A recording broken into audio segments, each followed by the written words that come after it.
She's the passive income expert, businesswoman, and a mom who has helped over 18,000 women generate wealth. Learn with Chelsea. Hey, 2024, everybody should be focused on multiple income streams. If you only have one income stream, it's too close to none. Yeah. I'm never going to teach and charge people something that I think is bullshit. Being able to free up your time to live life the way you want to live life, and it's attainable for everyone. It's just you need some education. I'm not really a fan of the dating process. Guys are tripping over Cheesecake Factory and coffee and We should all go to Cheesecake. I love cheesecake. We got, okay, all right, what we okay, gonna take do? me, put me on. All right, so are we gonna go? Whoa, I haven't gone to these in a long time. Oh, okay. I'm not okay. This has been spicy. So spicy, that's for sure.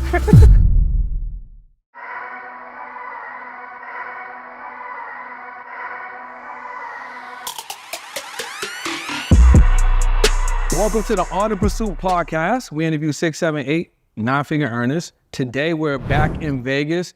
I feel like this is my remote location. Every time I'm in Vegas, I shoot here. It's always available. I love that. You know what I mean? They leave the door open for me. I love Come in and I kill it.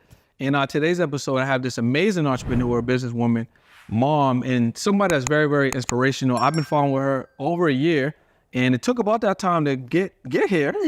You know what I'm saying? Which is fine, because I'm going to take full responsibility for that. You know what I mean? Thank you, accountability. Learn with Chelsea. What's up? How are you doing? Nice to be here. Finally meet you in person. I know. How's it been so far? It's been amazing. It's cool? Yeah. Are we besties? We're besties, and I'm Word? loving this set. I feel like we need a handshake. We got, Okay, all right, what we okay, gonna take do? me, put me on. All right, so are we going to go? Whoa, I haven't gone to these in a long time. Oh, okay. See, I'm not okay. I'm not coordinated enough. Okay, all right, so cool. Just follow me. Go up, down, like that. Boom. Oh, there's more. Oh, wow. Okay, I'm we gonna gotta work on it. Yeah, we're gonna work on it. Next time we see each other, We gotta be swift with you know what I'm it. saying? Got it. So maybe you could practice with Sydney. I'll definitely be doing that for All right, sure. cool. Yeah. Okay, so 2023, let's talk about that real quick. How amazing was this year? What are some things that you're excited about that you were able to accomplish, people that you were able to impact? And what are some things maybe you didn't get a chance to get to that you're going to make sure you take care of in the first quarter? That's a great question. 2023 for me was different in a lot of ways.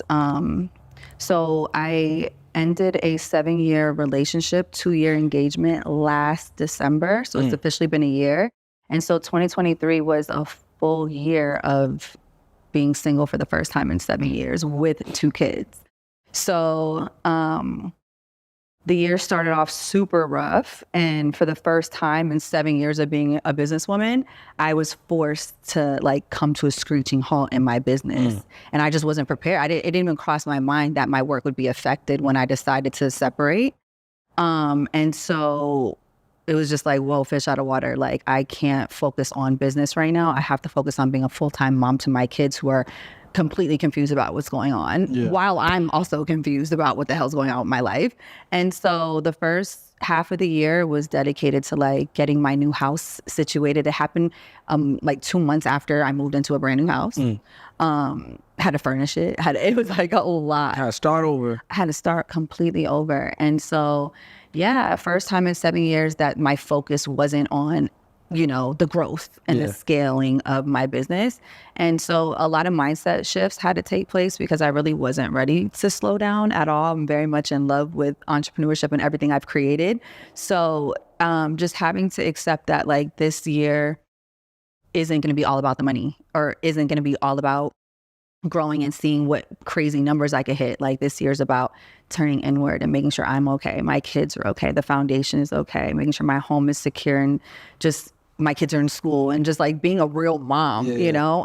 I didn't have that partnership aspect anymore. I didn't have anybody else checking for us and making sure we're okay. It's it's just me and my kids now, for real. So lots of mental shifts had to take place, but what I've accomplished, I think within the first 6 months, I made it really clear to my team, listen, y'all are all still here. We all still have a job to do. We're still on a mission, but I'm mentally checked the fuck out right now.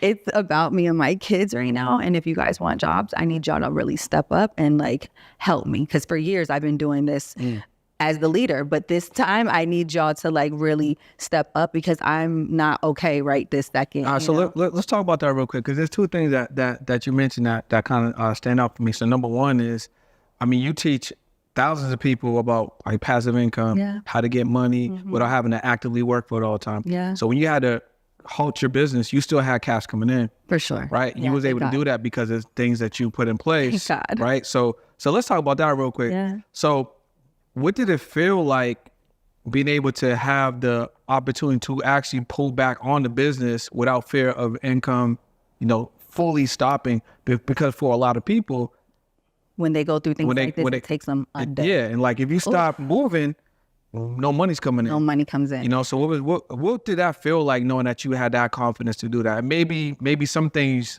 were a little bit active, but you will still have money coming in. It's been the biggest blessing, and I talk about it all the time. And on the days where I was able to like push through and show up and like talk about things, it's because that's what I had in mind, that the majority of women that were in my situation or are in my situation do not have it that way because of things that they chose not to do, or you know what I mean, not to learn, not to invest in, or maybe getting too comfortable in their situation and thinking it would last forever and things would just be sweet forever, you know what I mean? But I was very, very grateful that I had my business to fall back on, and that has been my full-on support system. Yeah. I'm grateful for passive income. I'm grateful for the ability to be able to make money on days where I mentally just don't have the ability to show up, because if I had a job, I would damn sure have called out. I wouldn't have a job no more because they would've let you go, there were probably. days I didn't even want to shower. I didn't even want to get out of bed. It's call the nanny, have somebody else do it. Like, I can't do it right now. You know what I mean? Like, I could barely show up for myself. So to show up to a job, never. So you saying you could barely show for yourself on certain days? Is it because emotionally it was just hard? It was just so hard. Like in the very, okay, so I didn't give myself much time to like dwell in the situation at all, because I understand like I have a whole team depending on me, and like I got kids depending on me, you know what I'm saying? So it was probably a solid 2 weeks, that I was really just like not okay, and I'm gonna be in my room. Y'all, like, I don't care. Like, y'all figure it out. But I told them, I was like, I'm not checking numbers. Like, all year, this was not a year about growth. It was just a year of maintaining. It was about growth, but it was inside. A different type of business. As far as my team, normally they know me to be very, very numbers driven, very goal driven. And this year they just noticed very quickly, like, there's an internal growth shift happening. And so I told them, I deleted the apps, the Shopify app. I deleted everything Stripe from my phone. I got a personal and a business line, and I kept it very much separate for a while, and like, I didn't want to hear the cha-chings all day. I didn't want to be clocking my goals all day and my numbers all day. Just, I had my assistant run the totals every night and just like tell me what we did. And I'm like, cool. I was at a point in time where we weren't making $3,000 to $6,000 a day. I'm furious. I'm walking around mad. I'm not okay. Like, don't talk to me. You didn't do your job. Like, and it wasn't like that this year at all. This is the first year that I was like, it's not about that, like, I just wanted to maintain. But I'm so happy because I just happened to call my accountant maybe 2 weeks ago, and we're like 30,000 shy of $1 million this year. There you go. You still got some days. How the fuck did we do that? I'm so proud of us. Like, honestly, like, because when I tell you I did not check I'm normally one of them people that are fanatical. Refresh. Like, I want to see the numbers every day. And this year, it was the furthest thing from my mind. As long as I could pay everybody, I knew what was coming in. Obviously, I knew money was coming in because I'm still paying everybody and bills and stuff. So I know we're working and what we're doing is working, but I wasn't so numbers driven to where that was my main focus this year. And it showed because I was able to heal. I was able to take care of myself So I'm looking the at way I need it. learn with Chelsea. Yeah. And I mean, I'm a work in progress. Don't get me wrong. I'm learning. Like, I'm adjusting to some of the things that I've normalized for a long time that I didn't even know were wrong, or not wrong, but were not for me. Things that I convinced myself were for me. And now I'm realizing, like, oh, damn, like, I didn't actually like that. And I don't ever want to deal with that again. You only know what you know. You know what I'm saying? So I think sometimes when you're in a situation for a long time, you kind of have those blinders on, and you don't realize that there's anything outside of that might suit you better. So what were some of the passive income streams that you had coming in while you were checked out for the year? I think the main one is digital marketing. Okay. For sure. So my company is HG Marketing LLC, and we create info programs for people who want to learn how to make money online. That's my niche. So I have a whole bunch of different offerings, from mentorships to ebooks and just digital programs that you can purchase and don't really need my help with at all. So that's really what kept the year super solid, is that my programs are set up to, once you purchase them, like, you're good. You can start to learn right away.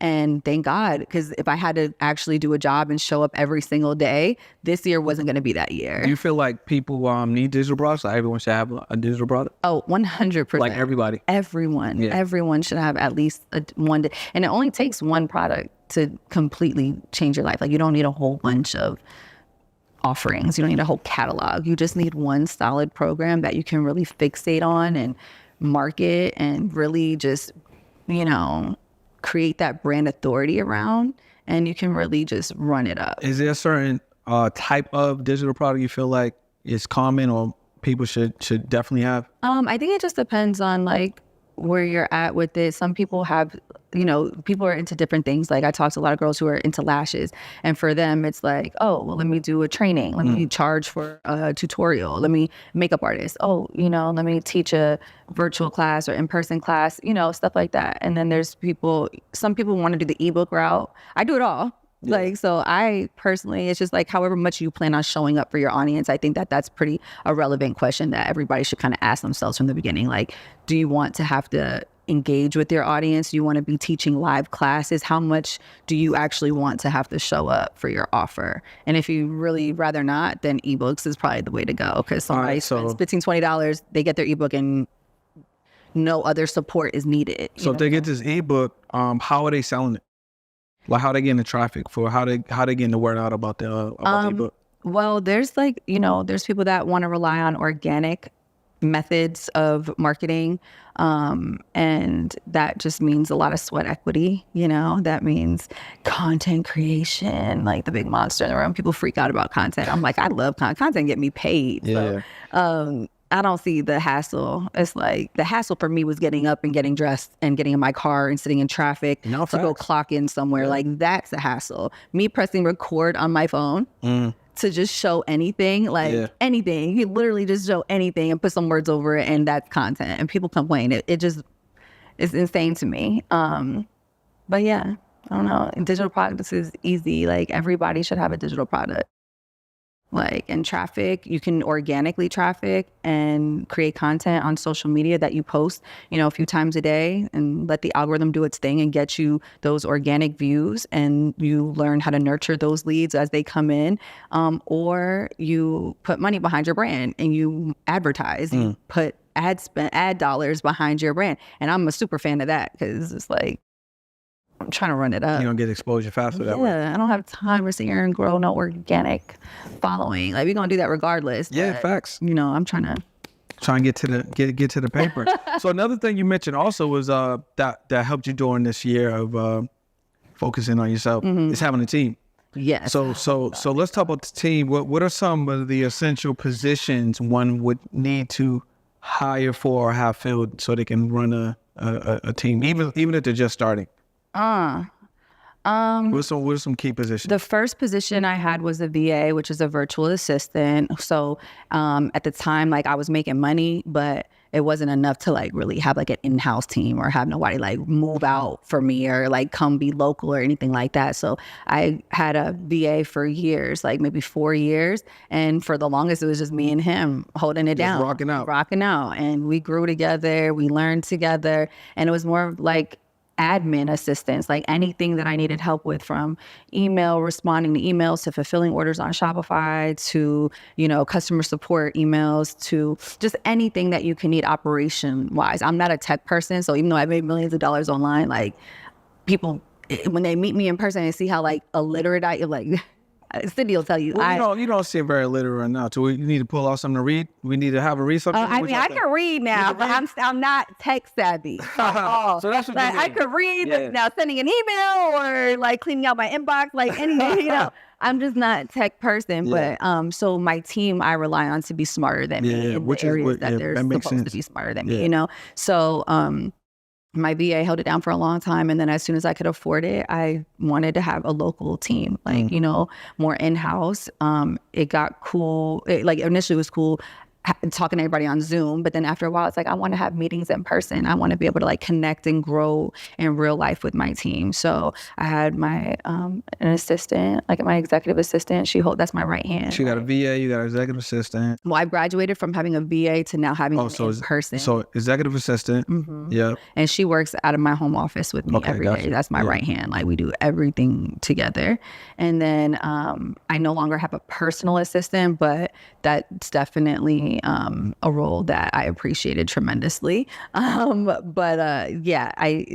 somebody fill that role is not an easy task. Yeah. That's like an extension of me. I mean, my executive assistant is already that, but my personal is just like we together all the time. So it's a lot. Not everybody's ready to like really built like I'm built. Like my personal assistant is damn near like a mini me. It's not really easy to work for me. I'm not gonna lie. It's not. But if you can rock it out, like we going to the moon. So it's like, they all know that. So it's worth it then. It's definitely worth it. It's worth it. It's definitely, in my opinion. I don't know. Is it worth it? Let me know, Sydney. Is it worth it? So it's you know, I've gone through crazy people. Yeah. Hiring has not been fun. Yeah. Growing a team has not been fun. I'm very grateful for my team now. You know what I'm saying? Like I love them. I really value and cherish them because we've had people come in and really try to come with bad intentions, like from day one. Like inside of the business? Everybody. Yeah. Like just plotting from day one. And you learn the hard way, you know. Now we got lawyers on deck, but you got to learn. You got to go through things like that to protect. And so I'm grateful I went through those experiences because now our shit's rock solid. So what are some of those things that you learned the hard way, or that you learned and you had to shield yourself from moving forward? Is that like I'm naturally like a really trusting person. So you trust me? Nah, not yet. Damn. Not yet. Thought you was naturally trusting. I've learned. I told you I learned from this scenario. Damn. So now I'm trying to be a little bit more guarded, a little bit more like show and prove. You know what I'm saying? Like I'm one of them bosses that like you come to me with like an issue. I mean, I'm a problem solver, you know? And so you got to be careful with that though. Like me, I don't do too much. It's like, what's the problem? How can I fix it? I got you. Da, da, da, da. Yeah. And sometimes, you know, the wrong person with the wrong intentions, if they see that you're like that, you just never know what that could breed. You know what I'm saying? And in that situation, that's exactly what it was. Like she came in with a situation that I didn't really know about, or like a financial stress I didn't know about initially. And by the time I found out, I was already so in love with her work and just like the relationship, the rapport, like what she was doing for me.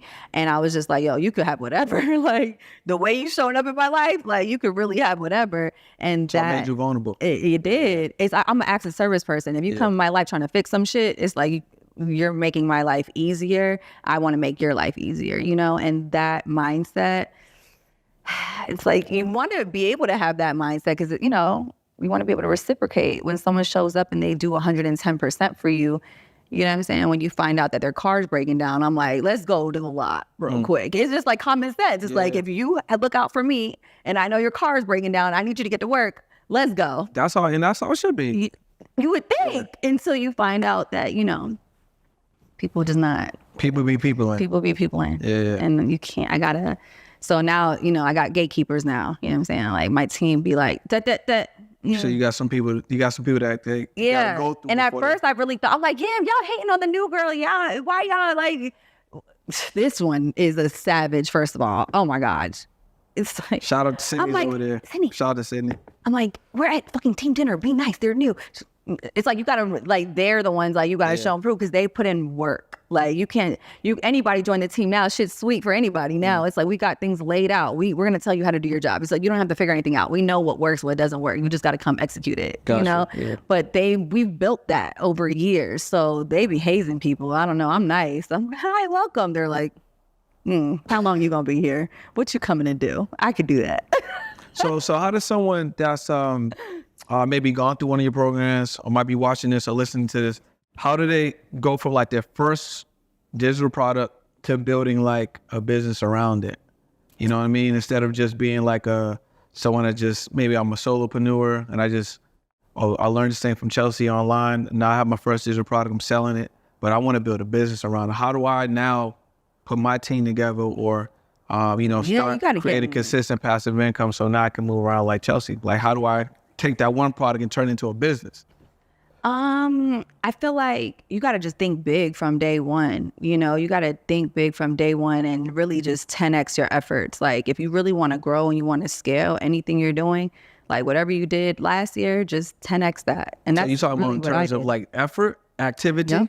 Yep. Output, period. Like whatever you did in 1 year, whatever you did that you knew worked, just 10x that if you are trying to truly 10x your results. And when you do that, everything is just going to grow at the same time. And you're going to need help. You're going to need to build a team. You're going to need to outsource and delegate certain things, you know? More output means more input eventually. What's up, y'all? Listen, if you are a business owner or entrepreneur and you juggling your email, your text messages, you don't have a CRM, you don't have any automation, you don't even have your social media posts scheduled, I have the solution for you. What you want to do is tap into the lead attraction system. This is an all-in-one system that's going to handle your text messaging, your email, your CRM, your invoices, get you paid, your digital products, your memberships, your courses, your funnels, and also it's an all-in-one solution. So you can get rid of all these other things. It's in one system. You pay one price every single month, and they also have a weekly office hours. So I don't know what you're waiting for. Tap into the platform and make sure that you grow your business. Lead attraction system. Grab the link below. Let's go. Where did you learn that from? We'll learn what? Just that simple formula. Damn. Reading, mentorship, just your own thing. A mentor, actually, because Because it seems so simple, but a lot of people don't do it. One of my mentors, I asked her, she's a digital course creator, and her name is, shout out to Danielle Leslie. She has a course that teaches you how to do a course. And so she's the first person, that's the course that I took to learn how to, I knew I had a skill. I knew I knew something. I just didn't know how to get it out to the world, package it up, make it look good and sound nice and all that. So I took her program and it taught me how to package up my offer, which was a drop shipping offer. And so when she saw my results, like we sold $37,000 of my first digital product before it was done, before it was complete. And so I was one of her case studies. Like she talks about me in her webinars, she talks about me on her stuff, you know. And so when we had our conversation about it, I asked her, I'm like, she told me, she's like, your results from year 1 to year 2 type is bigger than what her growth initially was. And she's like, but her next year, she went from, I can't remember her actual numbers, it was like 400,000 to like 2.7 mil, something crazy, like a crazy leap. I haven't had no leaps like that. Like my shit's been pretty consistent. Like we just gradually, I never had like this year and then all of a sudden a crazy. So I asked her, I'm like, well, what took you from 400 to whatever, 7 mil, something crazy that it was. And she's like, I just 10x everything that I was doing. If I spent, you know, $100 on ads, I was going to spend it. Like she's literally 10xing everything because it was working, but you're just showing to yourself and your business to a smaller audience. Yeah. So just 10x it. And I'm like, that's it. And she's like, literally, that's it. Everything that I did, I just 10x'd it. And so she said it one time and I was just like, bet, like call the team. We're 10xing everything. You post 3 times a day, guess what? Posted 6. Yes. And what do we do? That year we posted 10. Yeah. Like we were not fucking around. Like post during the day, guess what? We're posting at night. Like everything we're doing, we are about to be in their faces. They're about to be sick of us. We went from just Facebook ads to Facebook ads, Instagram ads, Pinterest, TikTok, Google, Instagram, and not Instagram, influencers. Like we hit them on every, talk about omnipresence, that's us. You about to be sick of us. That's I say it all the time because it's like, you're going to see me everywhere. When you close your eyes, you're going to be hearing Learn with Chelsea. That's the goal. And that's what we did. Like we went everywhere. And so, you know, we did $1 million in 6 months that year when we decided to like 10x everything. And I lost my Instagram, brand new Instagram, started with 0 followers, came back and did $1 million. So what would you say one of the biggest lessons you learned on that time period? Because you kind of went in it with that 10x intention. So in that short time period, what are some of the things that you learned? Follow the blueprint, stick to the script. It's out there. Like I knew my framework worked. Like I teach this stuff, you know what I'm saying? But not everybody wants it the same way. You know, like the framework, I'm never going to teach and charge people something that I think is bullshit or I know for a fact doesn't, you know, that I can't stand and vouch that it works. Like it works. When I lost my Instagram, I was sick. I was depressed. I was I felt like I was done for. I had just had my son. I was making $50K a month from my social media. And all of a sudden I woke up to that shit said disabled. I really felt like, oh my God, this is death, death. And then I was like, wait, after 2 weeks of crying about my brand name. You're like, I could do it again. Yeah, I was like, what the fuck am I tripping for? I do this. Like, I build Shopify brands. I build e-commerce brands. Like, what are we talking about? Like, I was more sad, I think, about like the emotional, like my kid, my pictures. I just felt like, oh my God, I have no identity anymore. I felt like I lost my identity because Honey Gold was my brand name. It's on my car. Like, Honey Gold is such a big part of my brand story. And then I got pretty much, once I got hacked, I could not use that name anywhere. Oh, you couldn't even use a brand name. So that's on social, on Instagram. Yeah, because it kept. So somebody still has it? Well, actually, I don't even know. I can't even search it. Like, I'm blind. It's like, yeah. So once that happened, I really felt like I had to find myself again. Like, I understood I had to rebrand, but I wasn't ready to rebrand. Same with like the breakup. It's like, I wasn't ready to have things coming to a halt to where now I have to be this, I have to like redevelop who I am publicly. I was like, what the fuck?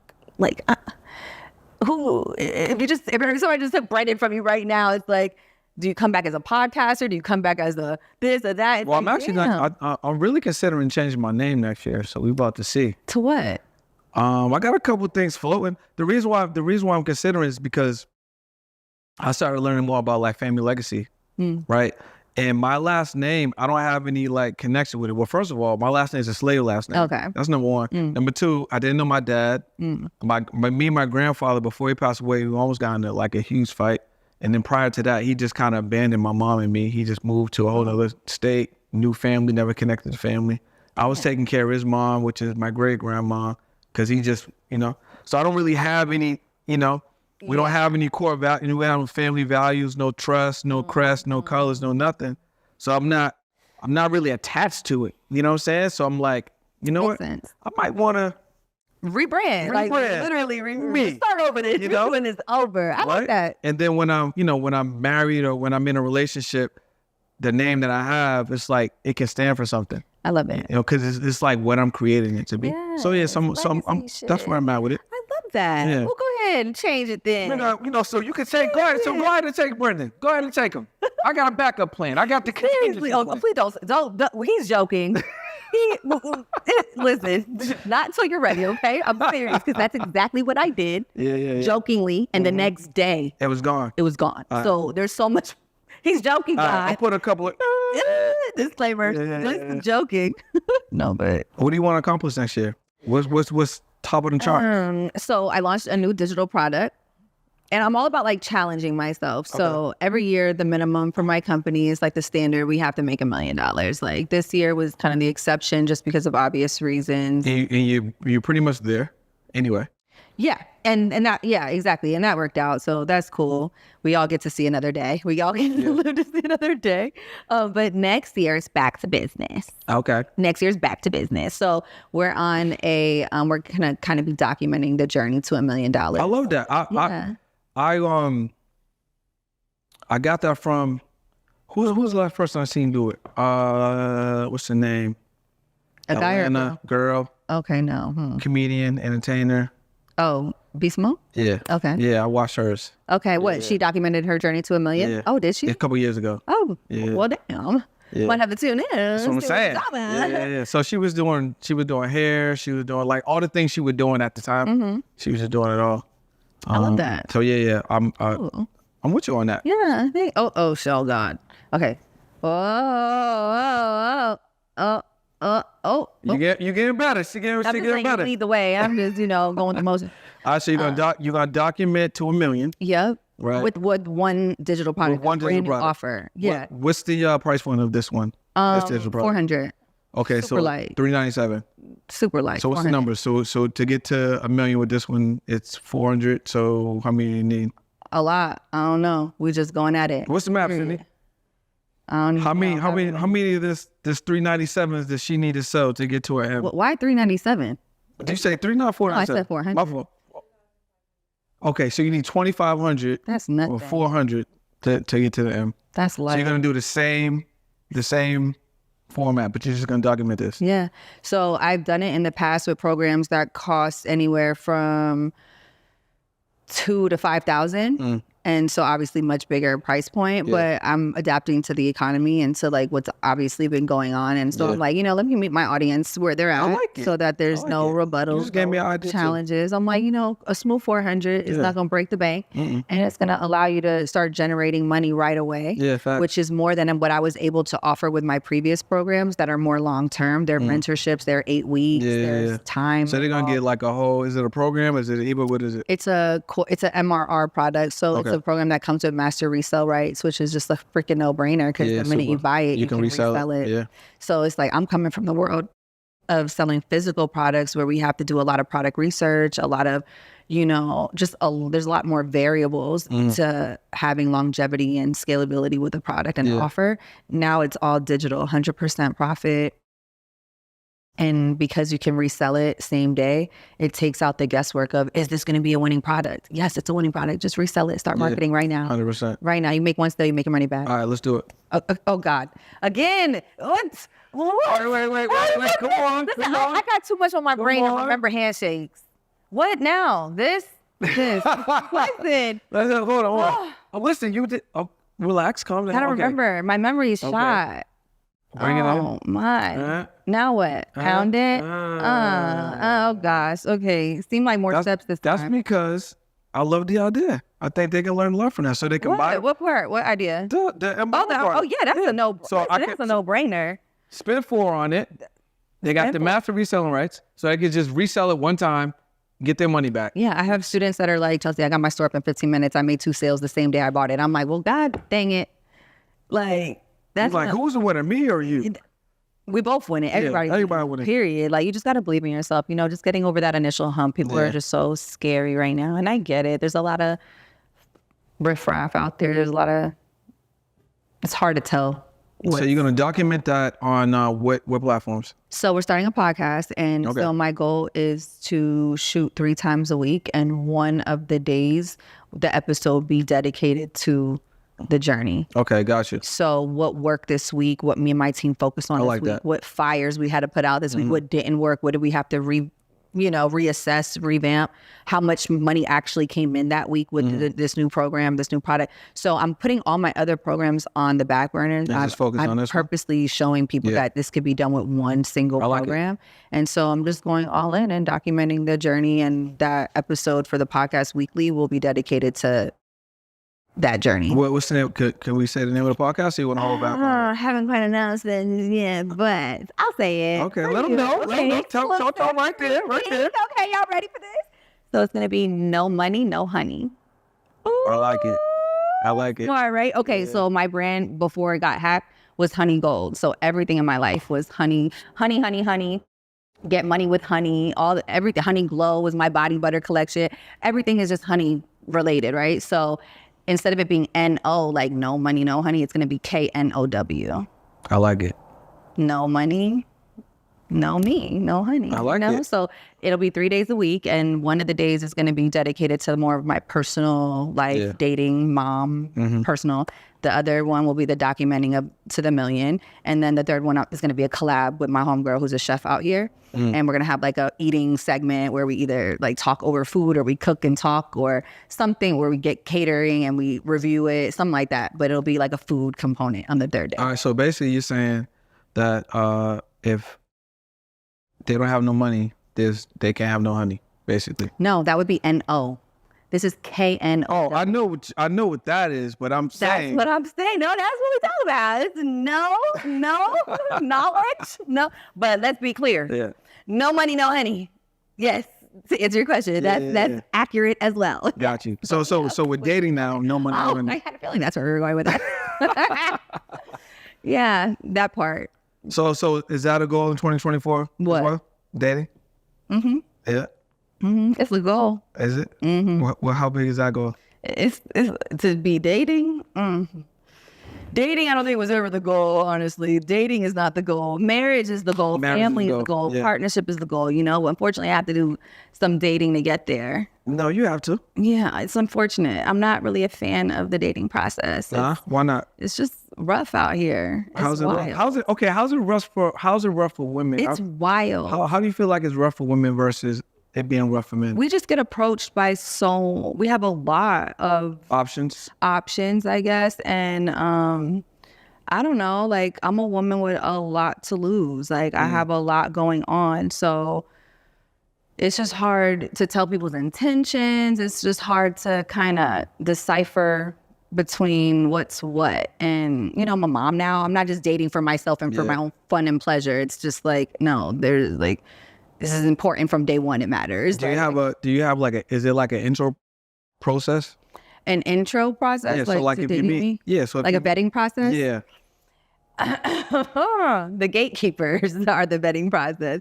You know, honestly, I just let people do them, and I kind of just make my own assessments, my own mental assessments, and then kind of either just remove myself from the situation or determine if it's worth kind of growing and developing and seeing what's what. But I've learned a lot this year. So what are some things you learned? What are some things that you learned from, like, I guess, dating in 2023, where in 2024 maybe you're not going to make the same decisions, I would say? Or you know not to do certain things, or maybe you did learn some, I think I need to be even more guarded than what I was. So you feel like you need to be more guarded? Yeah, I do. What's that look like? I don't know, because I already don't be outside. I'm already guarded. It's just like, I have to be more guarded because, like, I don't know. Guys have different intentions now. It's just weird. Like, the things that, so I'm used to guys always being so worried about, like, gold digger this, like, worried about the woman's intentions. Yeah. But now that I have my own, I've just realized that there's a lot of men out here with bad intentions. There's a lot of men that are attracted to me because of what I have. And that's new for me, because before this leg of dating, it's like I was in a committed relationship for 7 years. Before that, I didn't have no money. So dating, my objectives were different back then. I didn't have kids. It's just like the things that I cared about were different back then, you know. Now I'm coming into all types of different people, and their motives are just, sometimes it's clout. Sometimes you're interested in me because I got some followers. It's just like, it's just corny. And that goes over my, like, in my mind, it's like, I couldn't even imagine that. But it's real. So we have to talk about that. It's real. Like, I've just learned that, like, you know, these high value men that people, like, we tend to glorify a lot on social media, the people that, you know, portray to have it all figured out and or invest so much into their development to get to where they are. I feel like I was under the assumption that, like, wow, this person's successful, we're on the same level. I know I've done a lot of inner work. I know I've done a lot of business development as well. And I assume that because they're at a certain level, that they have as well. And I had to learn. Not always the case.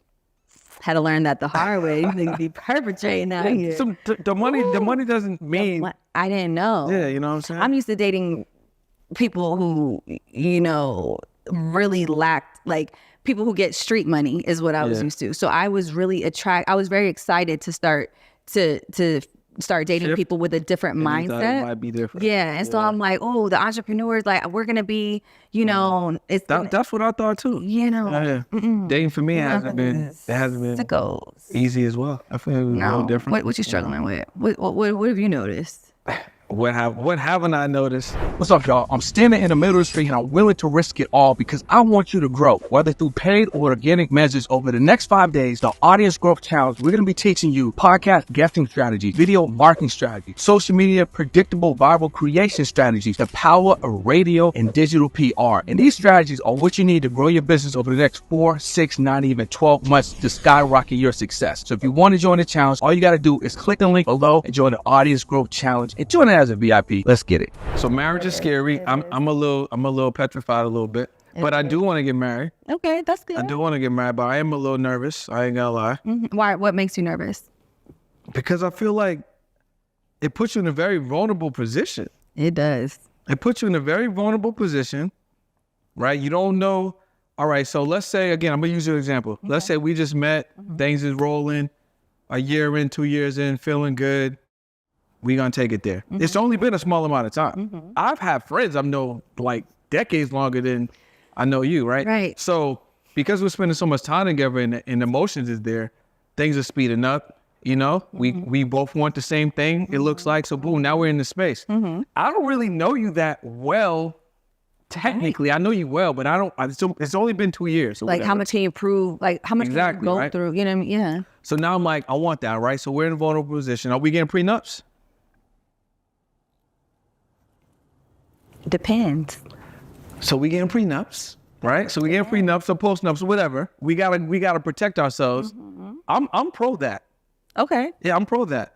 So whatever you're coming in with, I feel like You should lead with. you should lead. God forbid. You should be. That's Yeah. right, because that didn't involve me. Same thing with me. That's how I feel. Right, and then whatever we build, we can. Hopefully, we're not arguing or whatever. But that should be on the table, because when people break up, they get vindictive. There's all these other things, all ulterior motives, and you know, shit gets ugly. right. So without that, I feel like people go broke, they go bankrupt. You got to start all Start your whole over, life over. right? It's like it can put you in a very depressed, place. Yep. And then it's like you're left with bills. Yeah. You know, like if you're No, not. I agree. I just wanted to make sure that was your yeah. So it could put you in a very compromising position. So I do feel like things need to be safeguarded and protected, put in trust, you know what I'm saying? Like having great conversations, outlining if that was to happen, this is what we're going to do. You know what I mean? That would make me feel better. Yeah. But I feel like it's tough to know someone, and the divorce like percentage is so high. So it's like we're in an environment, and it's like I can't share how I feel with friends that aren't married, because they're gonna be talking to me and they have no idea from a different perspective. They never been married, so they're giving me some advice that don't even make sense. Of course. You know what I mean? So we talked about dating earlier. It's rough, right? A little bit, Right? It's We were rough. talking about it. Yes, we were talking about it. Right. So No, you know, I know. I mean, it's scary. Marriage is forever. Yeah. People change. and people get give up. comfortable. And they give up. Yeah.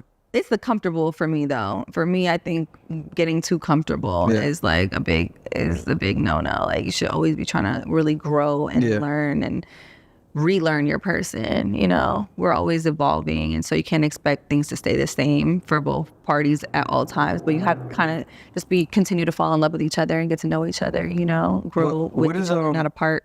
What is something that you feel would be ideal in a potential husband? Like, what are some fundamental things you would need him to have?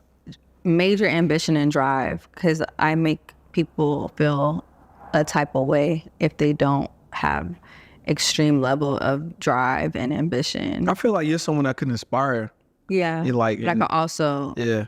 cripple somebody too. You know what I'm saying? Like I could also like make somebody feel really insecure, because my it's not even my drive, but like my consistency is like top notch. You know what I'm saying? Like whether it's a good day, a bad day, like we show up, you know, at least me or my team, whatever, but same thing. So for a guy who's not focused enough or not, you know, on his shit enough, you're gonna realize that dealing with me. And I don't even have to say anything. I might not even know it, but that comes back to me a lot. Like, damn, you make me I have to step my shit up. Yeah, you do.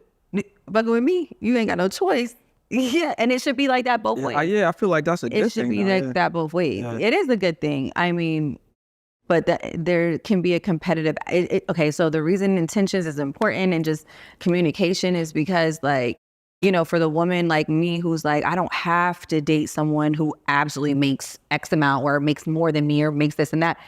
All of that is relative, because it's like someone who makes less, you know, you would hope would be inspired. But if they're on that like hamster wheel of like, I'm at this for 3 years and it's still not paying off. And then you just see me in year 7, year 8, just producing. It's like that can really make you feel some type of way. It can make you feel inadequate. It can make you feel like your way is failing or it's not working, when whole time it's about to pop. But it's just, you know, this is year 2 or year 3. So, you know, there's just a lot of components to it, but my goal is definitely not to attract an insecure man or make anybody ever feel insecure. So that's why I have to date intentionally and be with somebody who's very confident, no matter where they're at, really. You know, whether you have less than me, whether you have more than me, like. Are you cool dating with somebody that has less than you? I'm okay with it as long as they're willing Ambitions to. there. Yeah, and you got to be like, not even. I'm not trying to say coachable. Like I have to be the one to coach you, but like you have to be willing to learn because the goal should be for you to be able to be a provider and make more than me. The goal is not for me to be the one carrying the weight. I'm willing to deal with somebody as long as their intention is to take on that leadership role in my life. So whether it's because you learn and take advice from me or you find someone who you can learn from, but the level up has to come at some point. Cause like, I don't want to be the one running the show, like at all. Like at all. At all. I just don't. I'm over it. How do you feel like having a partner or husband? Like, what does that add to your life? Everything. Like, that's just the only thing missing from my life right now. Because some people feel like, like, why would someone in your position need a man if they got things I rolling? don't know. I need a man. Lord Jesus. So let's talk about that. So what would a man what would a husband, would a partner provide to your life? Just more happiness. Like I didn't expect to have the things that I have right now and just be doing this shit alone. It's sad. It's really sad. I mean, I'm great. I got my kids and yada yada yada. Like they're always gonna be straight, but like they can't. There's something that they can't fill for me. You know what I mean? Like they're babies, they're little. Like I want somebody that I can travel the world with, someone that I can like reap the benefits of all my hard work with, like somebody that makes it feel like it feels worth it now, but it's just like, I enjoyed that about my relationship a lot. Like just making memories, traveling the world, like shooting content from wherever, making everything a tax write-off and just enjoying life together, growing together, being on the same page and just understanding the mission and the goal and just like, that shit was awesome. Like, there's nothing better than like having somebody that you love, that you can grow with, who is your best friend ultimately, and you just know like y'all's mission and y'all are on the same page and like nothing can break y'all. Like that level of just like, I don't know, there's no better feeling than that. And I've experienced it. Like I was with my best friend, you know what I'm saying? Like we were best friends for like 13 years. So that's my longest friend on the planet, So I experienced what that felt like and just like how you feel like somebody got your back through no matter what. Like I could lose my business. I could, anything can happen. I could lose my Instagram. I could get hacked. I could lose it all. And I'm always going to have that person that's like down for me, and they're down until they're not down. So you believe you can find that person? I don't know, because it wasn't, you know what I'm saying? Like, we're not together no more. So that's the toughest reality check of it all, is that like you could put out the best energy, you could put out the best intentions. But like I said, people change, and then sometimes people don't change, and both can be bad things. Both can be good things, but both can be bad if there's not enough, constant growth and communication. So I definitely think I know it's possible. I had it, but again, it's like you have to make sure you're growing with someone who has the intention to not stop growing at a certain level. Sometimes, you hit that 6-figure goal, maybe that's enough for you, but that was never enough for me. But you don't know to have those conversations. When you're broke, you're both just like, can we just get rich together? Yeah. What's rich? Rich might be $1 million for you. It might be 20 mil for that person. And now like, you're like, no, I'm ready to chill and just vibe out. And the other person's like, what? We're just getting started. You can't, no chill time. And you're like, what? I made $100K. This is the most money my whole family's ever seen. I'm good. So it's you never know, how things are going to evolve when those times come. But, I believe that it's possible for sure. And it's the best feeling ever. So I definitely don't want to settle. It makes me think about life a little bit. So on my flight, I was flying to speak at this event in New York. So it was maybe like 3 weeks ago. And I was sitting next to this older white woman, and we were just talking out the gate. And we found out there was a couple countries that we both visited. So we sharing pictures and stories, whatever. And she said she was married for like 30 years. I think she's in like late 60s or something. She married for 30 years. Husband passed away. She met someone new. Now she's married again after like, I think maybe 3 or 4 years of being divorced. And she said the new experience I love completely different than the old experience. Whereas with the new guy, they do everything together. And the one that she spent, had the kids with, spent 30 years with, he never wanted to do stuff. He had the routine, like home, game, whatever, but they never like did stuff together. He was more reluctant to like want to do things with her. So the whole idea that nothing lasts forever and that you could meet a different type of love or maybe even an everlasting love. after you've experienced something. Yeah, and right? it could be totally different and still super enjoyable or Exactly. whatever. But was she saying that she wasn't, did she feel satisfied in the first one? She said she was satisfied, but she wasn't Exposed. happy with not being able to do things together. So there was a little bit of lack there. Yeah. But because he passed, that, because I guess they probably would have just rocked out. What a blessing. Right? She had the opportunity to meet the new guy, and happy for and they her. just do things together. I all love the that time, for her. Right? Yeah. So life kind of could throw you mysteries and throw you different experiences. And I will say there's definitely big shoes to fill because if I again, like I can always be exposed to something different and be like, oh my God, like fuck that old shit. This is where it's at. But in my mind, it's like I almost can't imagine anything better than what I had. You haven't seen it. I just haven't. I haven't experienced it yet. Granted, I know I can identify the negatives of where it went wrong. So I definitely can say it could be better. If I had everything I had plus a few of those core traits in the person itself, because the experiences were lit and we were inseparable. Like it was a rare relationship where it's like from morning, noon, and night for 7 years, we were together, inseparable, and running a home-based business. So we intertwined it all and had kids. So it's like we grew into entrepreneurship, entrepreneurs together. We grew into parents together. Yeah. And, we just had a crazy backbone, which was our friendship.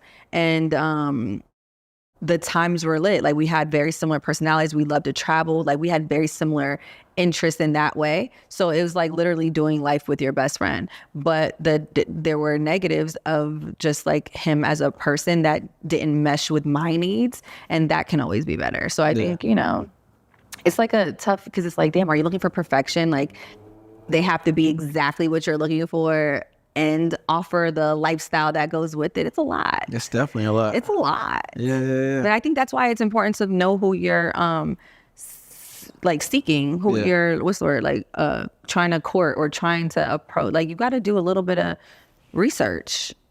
Like you got to know who, what you're coming into.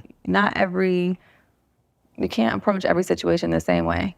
No, you can't. You really can't. Yeah, I'll learn. So, I've definitely learned situations like that as well. Like, you definitely can't approach a previous situation like you approach it. Well, you can't approach a new situation like you approach a previous situation. Yeah. And people do grow.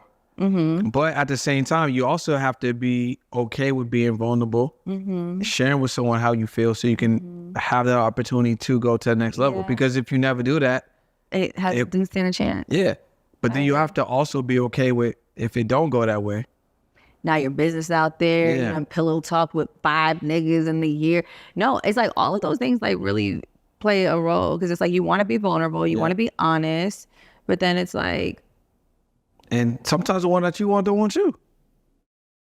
But you got to be okay with that because I guess what I'm saying is how can you approach someone to potentially be with him or her if you don't put it out there? It can go either way. Yeah. But for it to be successful, you have to put it out there. Yeah. Somebody got to say. Somebody got to.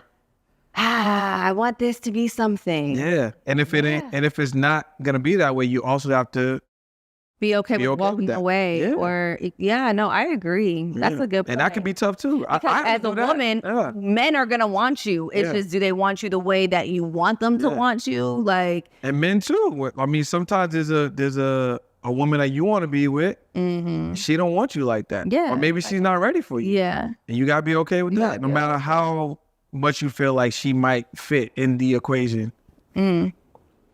Cold world. No blanket. It's a lot. Dating is, I don't know. So how long would you consider yourself having, like, dating? How long have you been dating? Last time I was in a relationship was 2019. So it's been a little bit. So you're a pro dater at this point. I mean, yeah. Well, actually, I would say recently I just started to date it with intention. Like, I'm open to it. Okay. I mean, I'm not out here going out, but I'm more like if I see someone, being more intentional. So from a male's perspective, as far as dating goes, do you think that women should be dating one person at a time? No, I think you should date multiple people at one time. I don't think you should have sex with everybody though. That's different. Okay. Because how am I supposed to get to know you and only you if you're not even serious about getting to know me? Like I might text you, call you but you might not be giving me the same energy. So I need to wait a month or two to find out if you really into me. Right. You know what I'm saying? Yeah. So I think people need to have some options open so you can weigh the options, because if I like you, but you're not throwing me the energy. Yeah. Like how long am I supposed to say it to like wave the flag like, yo, I'm interested in you. Yeah. Right? And then waste a month when I could have been talking to a couple of other people and seeing who really wants me or likes me or is interested, at least seeing if something's there. Yeah, exactly. Keep options open. But I don't think you got to smash everything. That's agree. different. I agree. Now, when I was younger, I was trying to smash everything and see or not at the same time. You know what I mean? But now I'm a little older. I'm like, my time is the most valuable thing, right? Because I know how valuable I am as you know how valuable you are. So if I spend time, even us spending time on this podcast, I'm grateful and appreciative of not only the path it took for us to be here, but like you being flexible. You know, all the arrangements you had to make to be in Sydney. Shout out to her having to be here too, because you come with her, right? Yeah. So her having to put the time together. So I appreciate that. Yeah. So now in the dating mindset, I'm like, I know how valuable I am, just like that. Just like let's say you are. Yep. So I'm like, okay, cool. For us to be here, it has to make sense. Yeah. So I don't want my time wasted. Exactly. So same thing with dating though. That's what I mean. You know what I'm saying? It's like, guys are tripping over Cheesecake Factory and coffee and not spending this and that. And it's like, I feel like we should all just be trying to put our best foot forward. We should all go to Cheesecake. I love Cheesecake, me personally. There's many options. I like options. Cheesecake is always a good time. I would definitely say that. Like,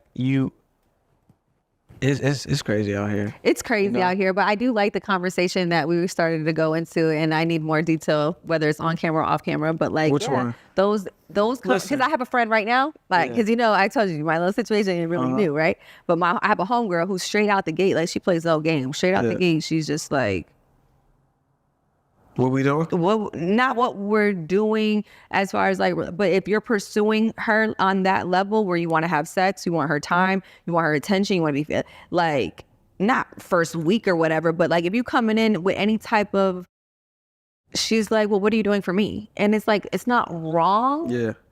I get it, because she's not trying to waste time either. If you're a guy that's like, yeah, I'm not trying to do nothing for you. Like, I'm not about to, well, she need to know that right away, because she's going to be like, bye, So I appreciate her sense of like being upfront about like, listen, I'm a single mom. I could use some help. I damn sure I'm not going to be running around in the streets with you, but struggling to pay my bills. Like, I got to be at home working. So if you're going to take me out of my work zone where I'm producing for my household by myself, you have to be willing to be an asset to me in some way. And most men are very repulsed and freaked out and whatever. But it's like you just said, time is money. No, facts, it is. And you just sat here and told me how much you appreciate me being here for an hour.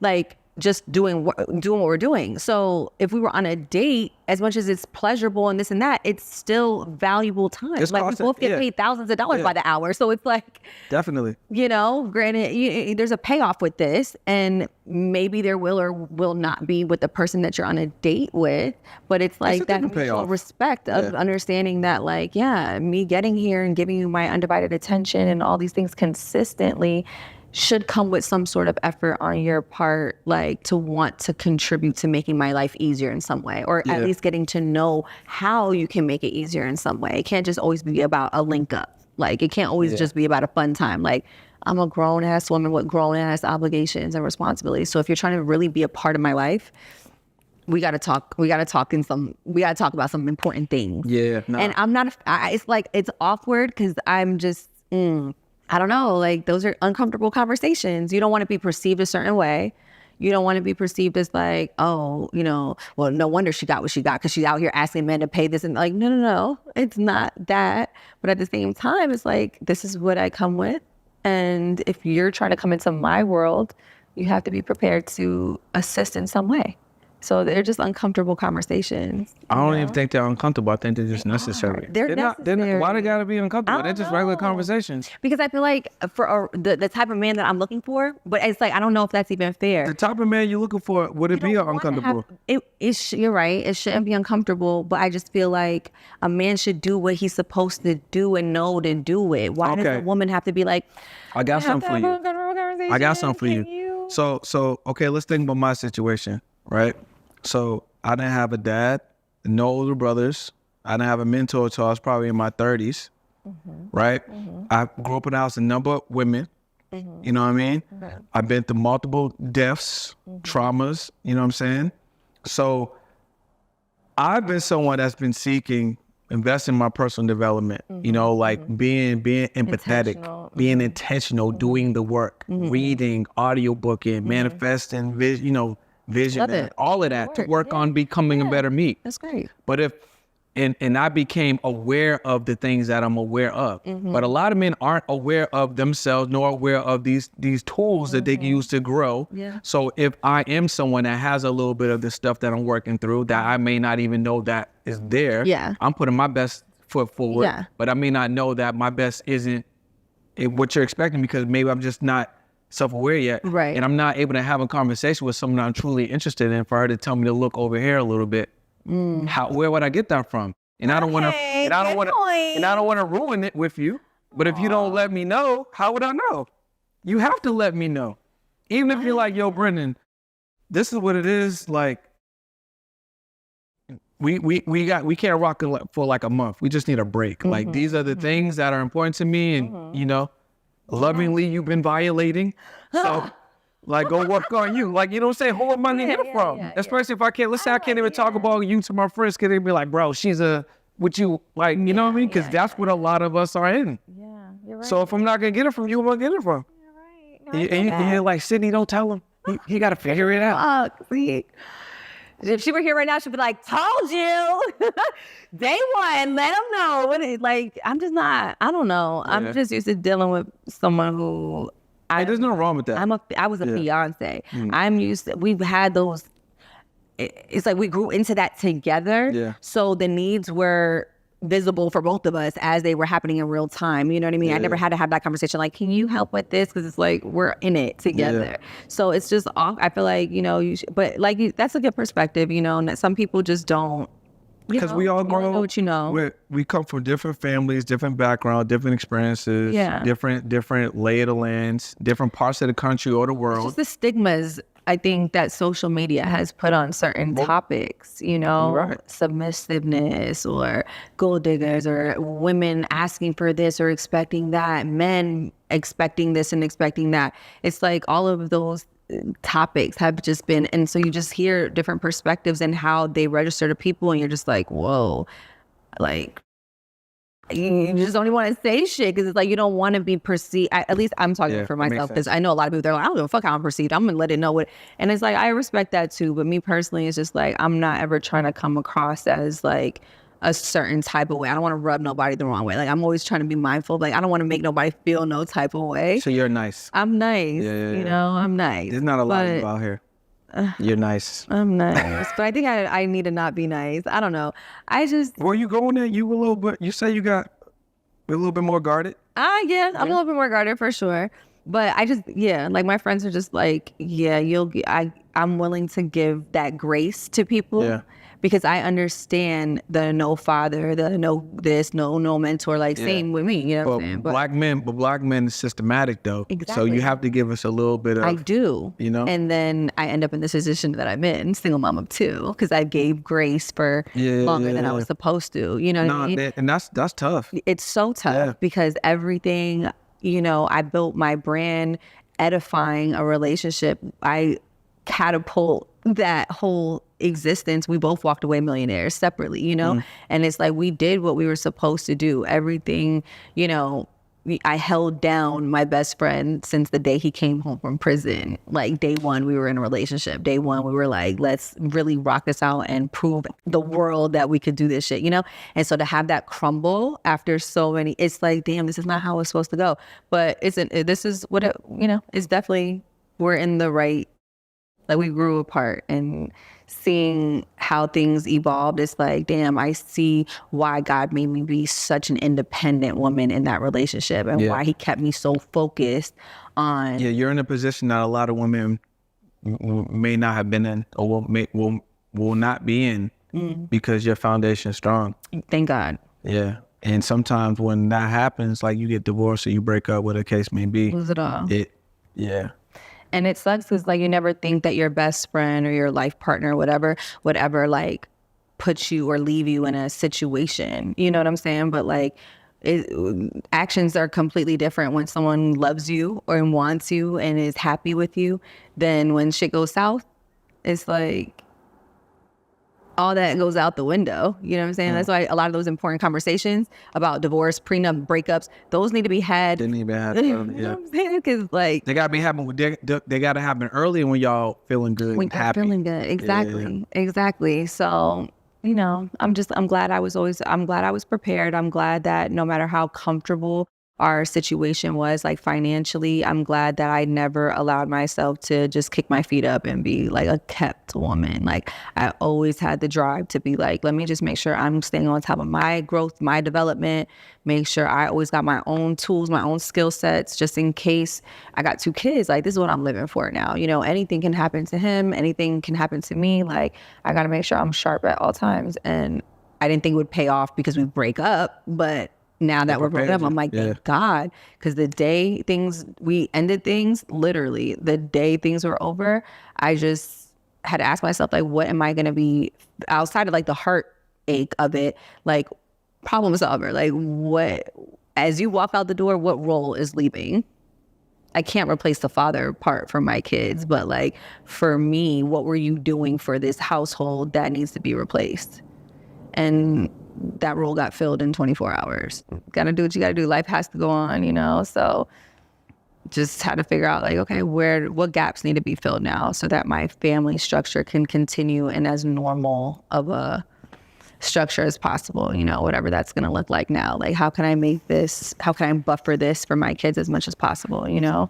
So hired a chef, hired a housekeeper, hired a nanny, because I knew I was gonna have to show up more as that emotional, and I couldn't do it if I'm fucking washing dishes, cooking. Yeah, I think that's important. Yeah. That's why. That's what I'm grateful for. Because if it wasn't for my business, I wouldn't be able to afford this badass payroll. You know what I'm saying? So it's like, thank God I had the means to be like, because I couldn't, like, I just couldn't do it all at that point. And the way the breakup was so ugly, it's like he left me in a situation that would have broken anybody. You know what I'm saying? Like, but it didn't break you. It didn't. It didn't. Thank God, because I had the financial means.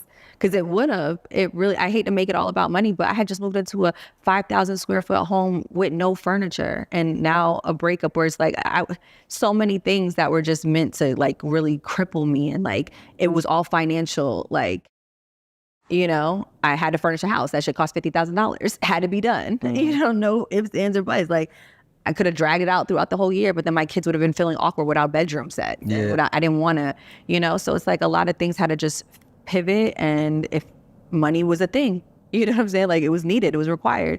And when the breakup was at that phase, there was no talking, there was no like it wasn't nothing healthy communication about it. He didn't give a fuck what my needs were. He didn't give a damn about how I felt about X, Y, and Z. It was just like, oh, well, figure it out. Nigga told me, go get a job. He said, oh, it's too hard to do this, do that. Go get a job. It's not my problem. Oh, okay, cool. Now you're gonna pay for all that. So it just made you better. Yeah, of course, it always does. Yeah. You know, but it's just, you never think things are gonna go south. When you're on cloud 9 in that relationship, it's easy to get really comfortable and, oh, you know, this is just amazing. This is the best ever. It's gonna last forever. You know what it is? Okay, this is what I think, right? So let's say I wanted to date you. Traditionally, right, if I didn't see you or if I didn't know you, I'd start a conversation. My intention is to get to know you because I want to take you out, right? But nowadays, I feel like is different.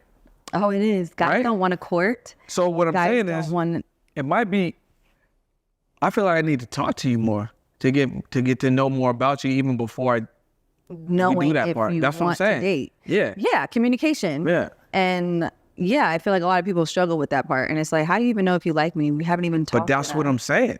You got to do that. Yeah, you're right. But also, I feel like there's expectations. There are. Right? There are. Because, okay, so some of the expectations. No, this is the good. Some of the expectations might be for a guy to even take me out, certain things need to be in accordance.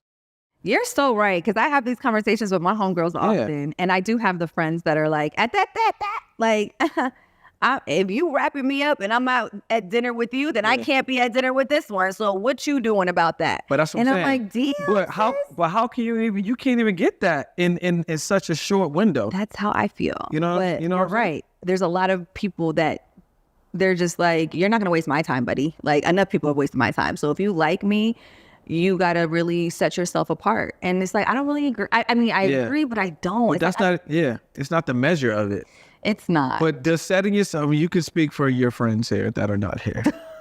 does setting yourself apart as a guy, maybe to them, and you let me know if I'm right or wrong, does it come with being more materialistic, expressing yourself in a monetary fashion? I think to that this is what it stand is. out? I think that, I mean, the answer is yes, but I wouldn't say materialistic in the sense of like, oh, we need this and that. But when you're talking to a grown woman, right?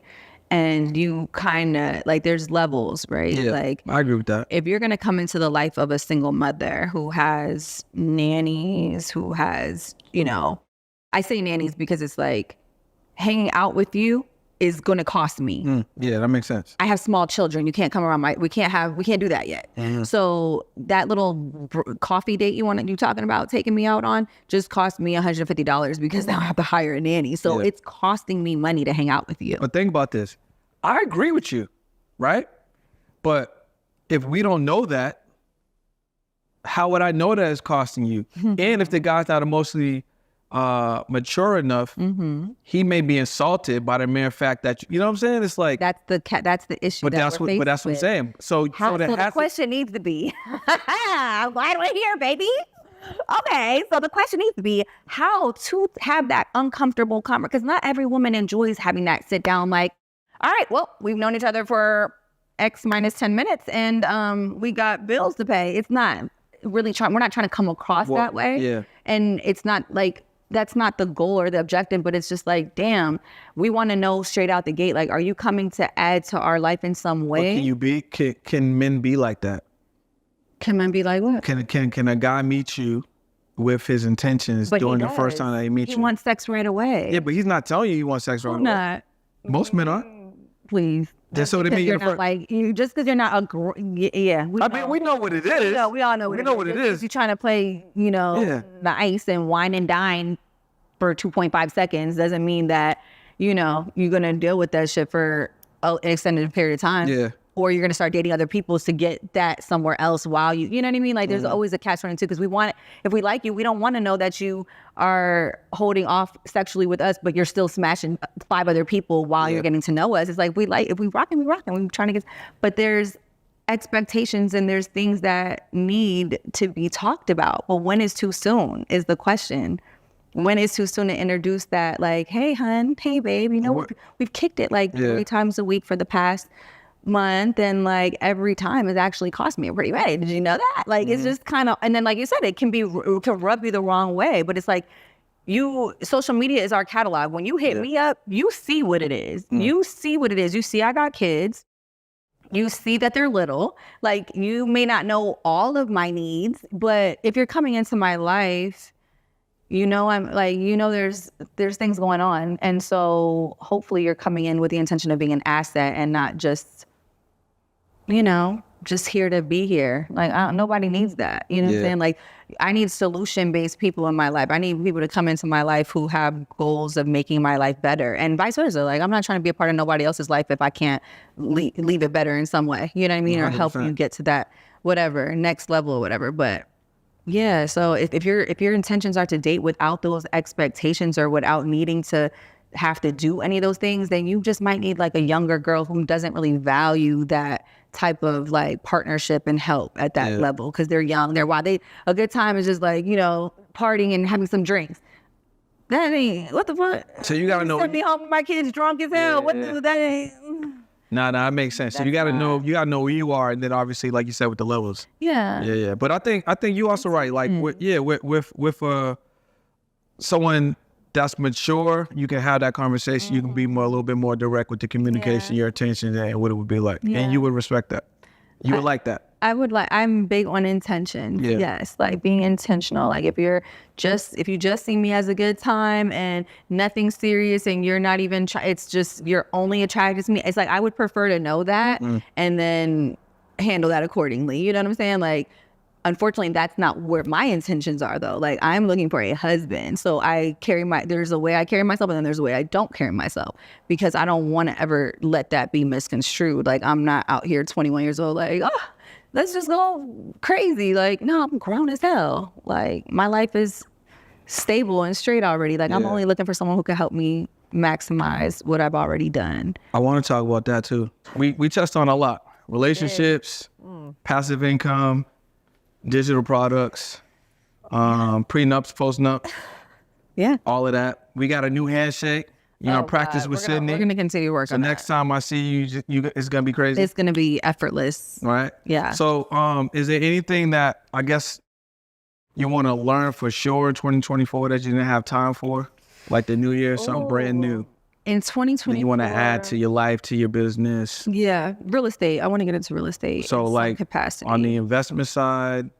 I think, on the investment side, definitely. I also want more partnerships and collaborations in 2024. You want more partnerships and collaborations? Yeah, like I feel like I have done a lot by myself and like my team. Yeah. But like I want to do so much more, but I don't really care or have the capacity currently to just like take on more projects that I have to figure out from the ground up and all that. I'd rather just collaborate with like-minded people who already have some success about themselves, and we can kind of come together and just see what our strengths are, see what motion we could create together.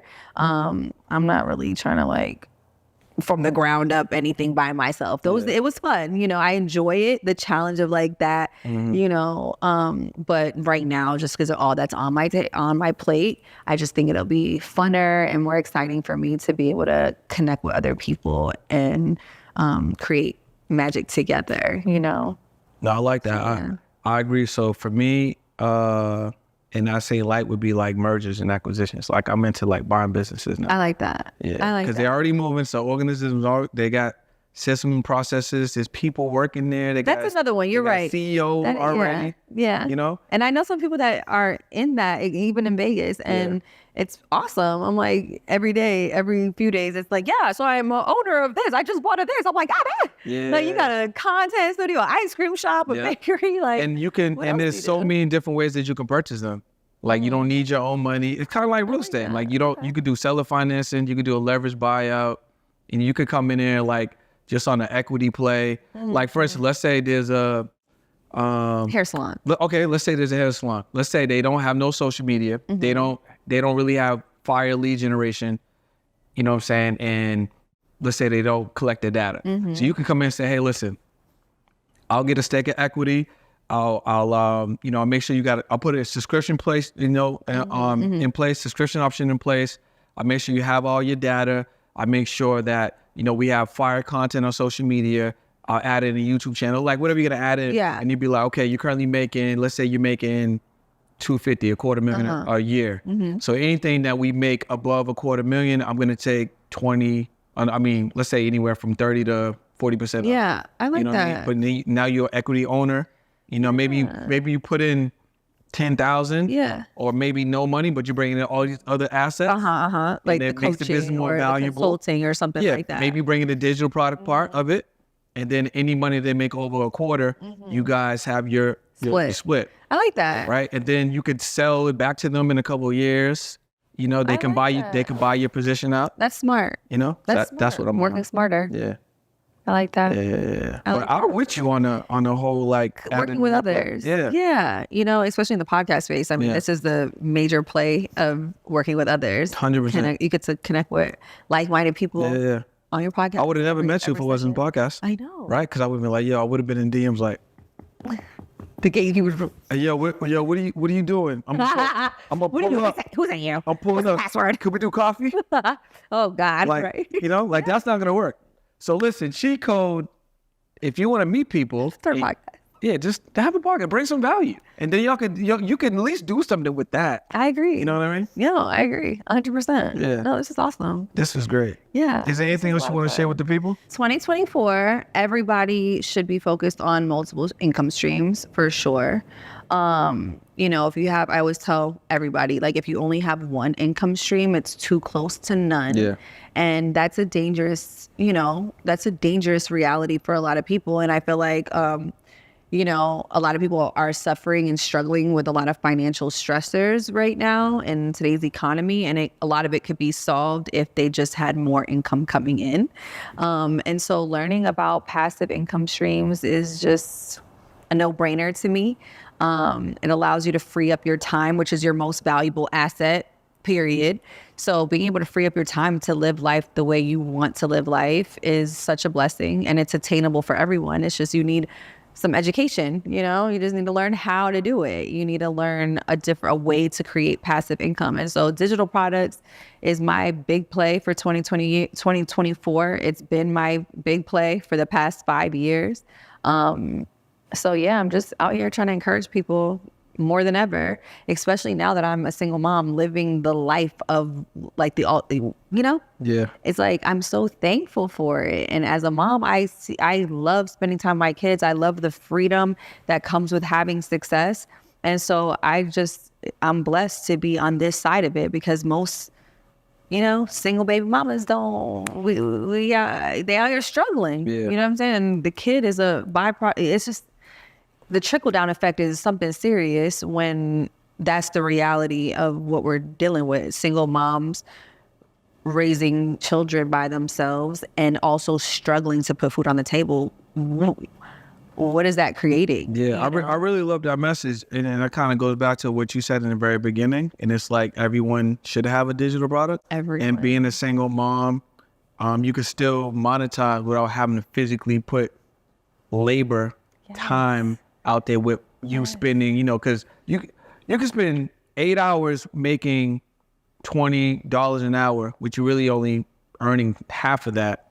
Or you could spend 8 hours pushing the digital product and selling hundreds of them, thousands of them in an hour or two, or in that same time frame. Using the time that you have to create content that gets you paid while you sleep. Yeah, I incorporate my content works around my lifestyle. The things that I'm already doing, I just press record. I'm not an actress. I don't do anything extra. It's just the things that I'm already doing. If I'm with my kids is in the content that day. If we're at Target, my content will be at Target that day. You know what I mean? I don't adjust. It's just I press record and tie in my offer to what I'm already doing. I love that. And that's the best. Yeah, that's what I like doing too. Yeah. Because I feel like people feel like it has to be a certain way. I gotta be in this background with this and this and these lights and this camera. And this. You're like, we're going to Target. Kids is with me. This is life as a single mom running a business. And I think that relatability and that transparency is why my audience rocks with me so tough. Yeah, I'm looking forward to that podcast series. Well, the podcast too. Yeah. But the document the million of the new product. Yeah, I'm excited for that. I'm gonna have to do that too. Yeah, I mean, the reason I thought about it is because I just started it maybe less than 14 days ago. Mm-hmm. Our first week we did 10,800, and I'm like, damn, I'm encouraging people to jump in with me, but they don't even realize I just started this 24 hours ago. Yeah. Like the first day we made like $3,400, and I'm like, damn, I knew it was real. Like, obviously I've been doing this, but it was a brand new offer, so it's like, okay, cool, I like this. And then when my first purchaser was like, hey, I got my store up in 30 minutes and made like 2 sales, I was like, oh, this is about to be amazing. You know what? I'm gonna do it. You actually inspired me. I'm gonna do it with this other product that I don't really promote anymore. And the reason why I'm choosing this one is because I got a testimonial like 2 days ago and he made $40,000 off of it. That's amazing. You know what I'm saying? That's amazing. And he has a podcast. So the previous offer is teaching people how to monetize their podcast without brand deal sponsorships or having a large audience, because that's what they think they need. I love that. Like they feel like they need all big of those YouTube things, and I need sponsors, and of course. I'm just doing a podcast so I can get sponsors. Like, no. So I teach them how to monetize using. I feel like they're tradition, but non-traditional measures. Yeah, but they're just strategies that really work. 40K is that's an amazing testimony. And I met him I met him in June. Yeah, met him in June. By August, he had like 34,000. And he just updated me like the other day. That's insane. Yeah. So I think that's the Well, one. congratulations. Yeah. That's awesome. I'm learning with Chelsea. Hey. You know? You ready? We'll be learning from you. I mean, You ready? No, damn. We done did it a couple I times. know.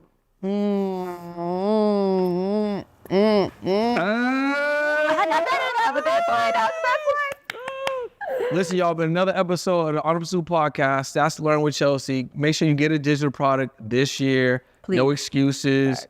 If you're a mom, dad, single parent, older person, Anybody. anyone, even if you're in school, middle school, elementary school, may have to do with your parents. High school, college, let's go. Everyone. Yeah. Everyone. 100% profit margins. Like, it's just all about working smarter. And where can I go to tap in with you? So you can follow me on social media. My handle is Learn with Chelsea. And if you're interested in learning about the passive income game, you can shoot me a message. Shoot me soft life. That's what we're coining this season. This new year is going to be our soft life year. You know, I'm all about still working, but it's about like effortless income. So if you're into that, if you're not into like getting your hands dirty and doing, you know, being Brenda the builder and, you know, just laboring. I like it. Lisa the laborer. If you're over those days and you're trying to just sit pretty and watch some racks come in, just DM me soft life so I could give you the passive income play of 2024.